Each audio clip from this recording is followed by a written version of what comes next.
सभी दोस्तों को मेरी तरफ से नमस्कार। मैं इस क्लास में आपको भारत में अपवा तंत्र के अंदर सिंधु नदी के बारे में यहाँ पर बताने वाला हूँ। तो देखिए, हम यहाँ पर सिंधु नदी को लेकर के चर्चा करने वाले हैं। पहले तो मैं यहाँ पर सिंधु नदी को पढ़ने से पहले और समझने से पहले भारत के मैप में ही सिंधु नदी तंत्र को लेकर के चर्चा करें। तो देखिए, ये हमारा भारत का उत्तरी भाग है और इस उत्तरी भाग में जो सिंधु नदी का जो उद्गम हो रहा है उसको लेकर के हम यहाँ पर चर्चा करने वाले हैं। तो आप सभी मित्रों का अगर सहयोग रहा तो हम इस चैनल को आप सभी दोस्तों के माध्यम से हम आगे बढ़ाने वाले हैं। तो देखिए दोस्तों, यहाँ पर जो ये देश है, ये कंट्री है और इस कंट्री का नाम है नेपाल। और हमारे भारत में उत्तर में यहाँ पर पर्वतमाला फैली हुई है। इधर तिब्बत क्षेत्र के अंदर यहाँ पर एक झील है और इस झील का नाम आता है मानसरोवर। इस झील का नाम आता है मानसरोवर झील। आपको यहाँ पर क्लास में शुरू में ऐसा लग सकता है कि हो सकता है, लेकिन फिर भी हम यहाँ पर हमारे YouTube चैनल के माध्यम से बहुत ज़्यादा यहाँ पर डीपली नॉलेज लेकर के यहाँ पर आने वाले हैं। लेकिन शुरू में क्लास से हैं तो आप थोड़ा सा ध्यान रखें। यहाँ से मानसरोवर झील से नदी निकली और नदी निकल करके हमारे भारत के लद्दाख राज्य से प्रवेश करने के बाद में इस प्रकार से ये नदी आगे चली जाती है और आगे जाने के बाद में पाकिस्तान में चली जाती है और पाकिस्तान में बहने के बाद में ये नदी अपना पानी ले जाती है अरब सागर में। कौन से सागर में? अरब सागर में। अब देखिए, जो इसका उद्गम हुआ यहाँ पर, वो यहाँ पर पर्वत श्रेणी है जिसका नाम है कैलाश श्रृंखला। क्या नाम है? कैलाश श्रृंखला। और ये कैलाश श्रृंखला जिस हिस्से में है उस हिस्से का नाम है तिब्बत। कौन सा है? तिब्बत। तिब्बत से ये नदी निकली आगे, ये हमारे भारत में प्रवेश करती है। कौन से राज्य से? लद्दाख से। और प्रवेश करने के बाद में पाकिस्तान में चली जाती है। अब सिंधु नदी जो अपना यहाँ पर पानी ले जा रही है उस सागर का नाम है अरब सागर। कौन से सागर में? अरब सागर में। हम हिमालय अपवा तंत्र पढ़ते हैं तो हिमालय अपवा तंत्र में हम हिमालय की प्रमुख नदियां पढ़ते हैं 3। कितनी? 3। उनमें सिंधु, गंगा, ब्रह्मपुत्र। अब एक यहाँ पर हमारे पास में सबसे ज्यादा यहाँ पर जो हमारे को विचलन में डालने वाला जो यहाँ पर जो क्वेश्चन आता है, वो क्वेश्चन हमारे पास में ये आता है कि सिंधु नदी अपवा तंत्र की सहायक नदियां कौन कौन सी हैं? सिंधु नदी अपवा तंत्र की सहायक नदियां कौन कौन सी हैं? तो देखिए, यहाँ पर एक झील है और उस झील का नाम है वेरीनाग। इस झील का नाम है वेरीनाग झील। कौन सी झील है? वेरीनाग। और वेरीनाग झील जो है वो भारत के कौन से राज्य में है? जम्मू कश्मीर में। वेरीनाग झील भारत के कौन से राज्य में है? जम्मू कश्मीर में। और यहाँ से इस प्रकार से एक नदी निकलती है और आगे जाने के बाद में पाकिस्तान में चली जाती है। सर, इस नदी का क्या नाम है? नदी का नाम है झेलम। क्या नाम है नदी का? झेलम। झेलम नदी के बाद में यहाँ पर हमारे पास में एक नदी निकलती है। एक यहाँ पर 2 धाराएं उसमें आती हैं। नदी का नाम है चेनाब नदी। कौन सी नदी है? चेनाब नदी। यहाँ से निकली एक शाखा, यहाँ से निकली दूसरी शाखा, दोनों मिली और दोनों मिलने के बाद में आगे जाती है पाकिस्तान में और नदी का नाम है चेनाब। कौन सी नदी है? चेनाब। चेनाब नदी के बाद में झेलम हो गई, चेनाब हो गई। चेनाब के बाद में मैं चर्चा करूं, हमारे पास में एक नदी आती है और नदी का नाम है रावी। कौन सी नदी है? रावी। सर, रावी के बाद में देखिए, इधर यहाँ पर तिब्बत के क्षेत्र में एक और यहाँ पर झील है और उस झील का नाम है राकसताल झील। कौन सी झील है? राकसताल। और ये जो राकसताल झील है, ये राकसताल झील भी कौन से राज्य में है? कौन से हिस्से में है? तिब्बत में। जो चीन के अधिकार ग्रहण क्षेत्र में तिब्बत का क्षेत्र कभी पहले भारत का अंग हुआ करता था, लेकिन ये बड़े दुर्भाग्य की बात है कि आज जो तिब्बत का क्षेत्र है जिसकी राजधानी है लहासा। कहां पर है? लहासा। ये वर्तमान में ये पूरा क्षेत्र तिब्बत वाला जो क्षेत्र है वो चीन के अधिकार में है। देखिए रावी नदी इधर, ये रावी होगी, झेलम, चेनाब, रावी के बाद में इधर से ये नदी आती है, हिमाचल प्रदेश से प्रवेश करती है। हिमाचल प्रदेश से प्रवेश करने के बाद में आगे आती है और आगे आने के बाद में इस प्रकार से बहती है। यहाँ पर जो झेलम नदी है, झेलम नदी अपना पानी गिराती है चेनाब नदी में और आगे बहती है, और आगे बहने के बाद में रावी नदी अपना पानी गिराती है चेनाब में। किसमें? चेनाब में। फिर इधर आ रही है झेलम। कौन सी आ रही है? झेलम। और झेलम में पानी मिलाती है सतलज। कौन सी? सतलज। और फिर पाकिस्तान में चली जाती है, और पाकिस्तान में जिस स्थान पर मिलन होता है उस स्थान का नाम है मिठानकोट। कौन सी जगह है? मिठानकोट। और ये मिठानकोट कहाँ पर है? पाकिस्तान में। मिठानकोट कहाँ पर है? पाकिस्तान में। तो इधर देखिए हमारे पास में यहाँ पर एक प्रश्न बनता है, और प्रश्न ये बनता है कि पंचनद, और ये पंचनद है 5 नदियां। कितनी नदियां? 5 नदियां।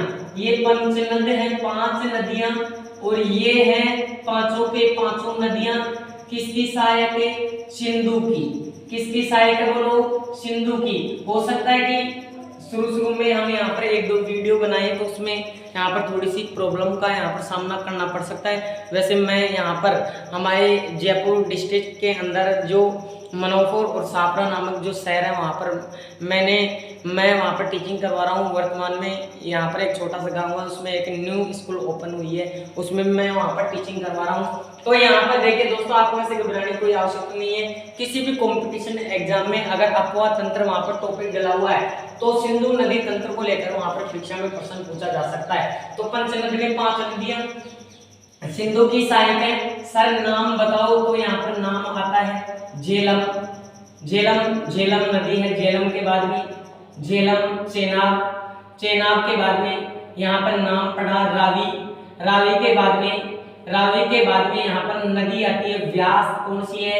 व्यास। और व्यास के बाद में एक नदी और है जिसका नाम है सतलज, जिसको सतलुज भी कहा जाता है। सर व्यास नदी के बारे में हमने यहाँ पर नहीं पढ़ा। तो देखिए यहाँ पर आप यहाँ पर समझ सकते हैं कि हमारे हिमाचल प्रदेश में एक कुंड है जिसका नाम है व्यास कुंड, और व्यास कुंड से निकलती है और आगे आकर के पंजाब के मैदानों में एक स्थान है जिसका नाम है हरीके बेराज। कौन सा स्थान है? हरीके बेराज। और ये हरीके बेराज नामक स्थान है, ये है पंजाब में।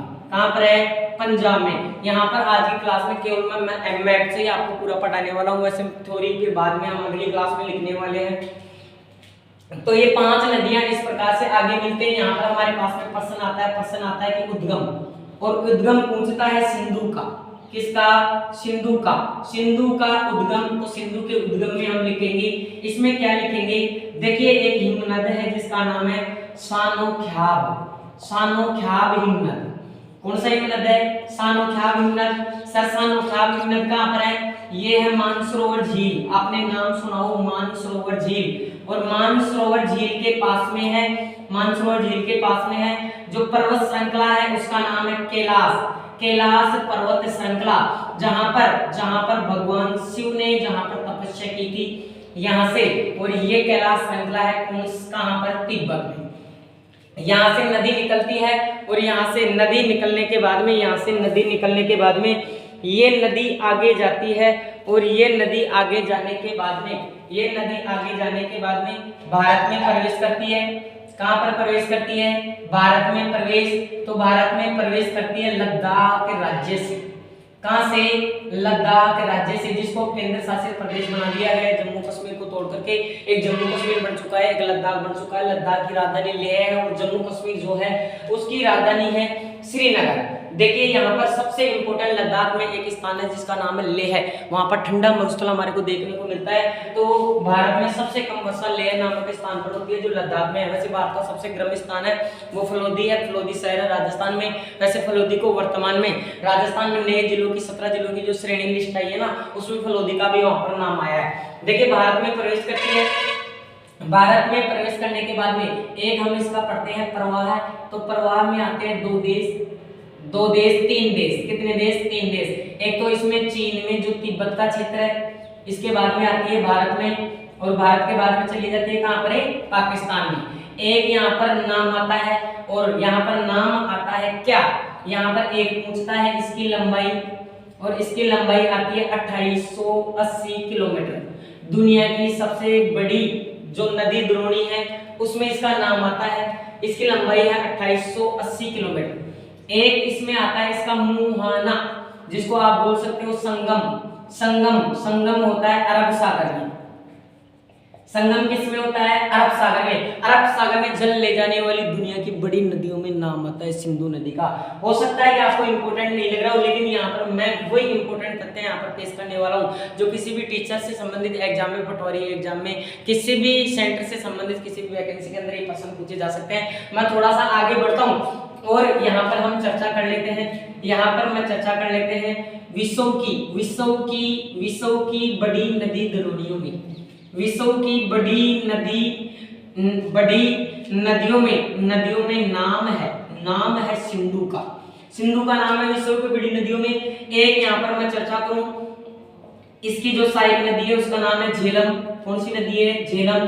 और झेलम के किनारे एक नगर है जिसका नाम है श्रीनगर, और झेलम के ऊपर एक झील बनी हुई है और उस झील का नाम है वुलर। कौन सी झील? वुलर झील। झेलम नदी जिस झील को पानी में भरती है वो है वुलर झील, और ये है भारत की। ये कहाँ की है?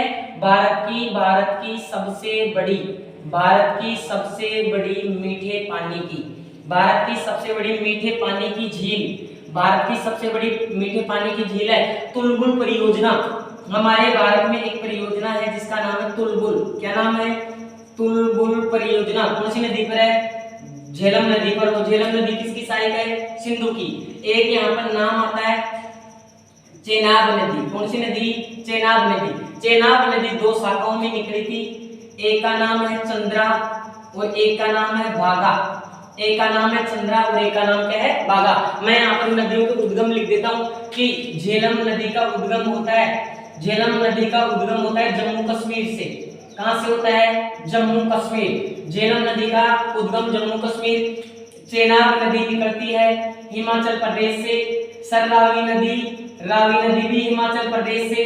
फिर इसके बाद में व्यास नदी भी हिमाचल प्रदेश से। व्यास नदी के बाद में सतलज नदी होती है राक्षस ताल, और सिंधु नदी होती है वो जिसका उद्गम होता है सानोख्याब हिम नदी से। देखिए इनका उद्गम यहाँ पर लिख दिया। बस ज्यादातर यहाँ पर उद्गम में राज्य पूछता है, और वैसे मेरे को बाद में टाइम मिलेगा तो मैं इनके उद्गम को लेकर के बिल्कुल विस्तार रूप से और चर्चा करूंगा अगले वीडियो के अंदर। यहाँ पर चंद्राभागा नदियों से मिलती है चेनाब नदी। यहाँ पर आप इसमें क्या लिख सकते हो? सिंधु की। किसकी? सिंधु की सबसे प्रमुख सहायक नदी। सिंधु की सबसे प्रमुख सहायक नदी। बहुत से एग्जामों में पूछा गया प्रश्न है। हो सकता है कि आपको ऐसा लग रहा हो कि इंपॉर्टेंट नहीं है, लेकिन काफी इंपॉर्टेंट है कि सिंधु नदी की जो सहायक नदियां हैं उन सहायक नदियों को मिलाकर के आगे पानी मिलाती है सिंधु नदी में। वो मुख्य नदी जो वहां पर पानी मिलाती है उस नदी का नाम है चेनाब नदी। क्या नाम है भाई? चेनाब नदी। एक यहाँ पर क्या आता है? यहाँ पर आता है कि भारत में लंबाई है 1114 किलोमीटर। सिंधु नदी की कुल लंबाई में से अपने भारत में इसकी लंबाई आती है 1114 किलोमीटर। एक मैं यहाँ पर चर्चा करूंगा कि सिंधु का मैदान, किसका मैदान है? सिंधु का। और जो सिंधु का मैदान है ना, इस सिंधु के मैदान को हम कहते हैं पंजाब का मैदान। किसका मैदान? पंजाब का मैदान। और इसी को हम कहते हैं सतलज का मैदान। कौन सा मैदान? सतलज का मैदान। सर सतलज का मैदान क्यों कहते हैं? क्योंकि पंजाब में इन मैदानों के अंदर सबसे ज्यादा वर्चस्व जिस नदी का आता है, सतलज नदी का ही आता है, क्योंकि इस सतलज नदी में भारत में पानी मिल जाता है। कौन सी नदी का? व्यास नदी का। ये कौन सी नदी है सर? व्यास। एक यहाँ पर हमारे पास में यहाँ से मुख्यतः प्रश्न आता है, वो यहाँ से मुख्यतः प्रश्न आता है कौन सी नदी का? वो आता है व्यास नदी का। कौन सी नदी का? व्यास नदी का। तो सर व्यास नदी में तो देखिए यहाँ पर मैं कुछ पॉइंट लिख रहा हूँ, ये पॉइंट हमारे लिए काफी इंपॉर्टेंट है। उद्गम, व्यास नदी का उद्गम होता है व्यास कुंड। कौन सा कुंड? व्यास कुंड। सर है कहाँ पर? हिमाचल प्रदेश में। और ये संगम होता है, इसका संगम होता है सतलज नदी में। कौन सी नदी में? सतलज नदी में। और सतलज नदी में संगम होता है पंजाब में, जहां पर 1952 ईस्वी में हरिके बैराज नामक बांध का निर्माण किया गया था। देखिए दोस्तों, आप सबका यहाँ पर सहयोग रहेगा। अगर आप सबका बिल्कुल ज़्यादा से ज़्यादा अगर सहयोग रहेगा तो हम भी यहाँ पर ज़्यादा से ज़्यादा दोस्तों आपको यहाँ पर पढ़ाने का प्रयास करेंगे। दोस्तों मैंने यहाँ पर कल यहाँ पर मेरा नया YouTube चैनल बनाया, लेकिन मैंने वहाँ पर सब्सक्राइबर देखे तो मेरा वहाँ पर थोड़ा सा दिल खुश हुआ। सर ने यहाँ पर बोला कि आप ज़्यादा से ज़्यादा वीडियो बनाएं, रोज़ आप कंटिन्यू वहाँ पर एक वीडियो डालें। तो मैंने यहाँ पर एक प्लान लिया। 1 मिनट में यहाँ पर समय देख लेता हूँ कितना समय हो गया।